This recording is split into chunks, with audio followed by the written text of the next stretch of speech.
Excited po kami. Okay. What about you, Stel? Yan. Oh, yan. okay. Hello, Sunshine. Martes. Andiyan ka ba?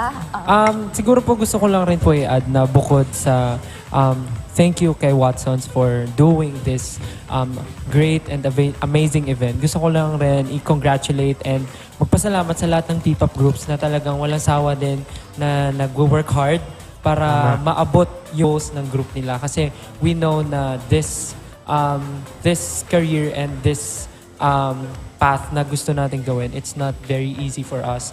But kayong mga tulad nating mga artists na talagang nagpupursige para maabot yung dreams dahil alam natin na meron tayong kayang gawin at ipakita. Kayo dapat yung dapat din hangaan kasi talagang hindi kayo sumusuko and that what P-pop is all about. Yung parang fighting for your dreams and reaching for your goals kahit anong mangyari. So ayan, thank you guys and we're very excited nga to meet and to, kasi makasama kayo kasi we know yung ganitong klase, bihira itong mangyari kasi we know na marami tayong schedules and bihira talaga mag-meet ng yung personal, but yung mga ganitong klaseng events, ganito lang tayo nabibigyan ng chance mag-usap, Celebration. O lagi tayo sa social media nag-uusap, nagpapansinan sa mga stories, mga ganun. But eto talagang harap-harapan, face-to-face, magkikita at mag-uusap. So, pwede tayo magbardagulan kung gusto nyo. But yeah, we're very excited and looking forward sa mga collaborations natin sa Watson's Playlist. And thank you so much. Still for P-pop president.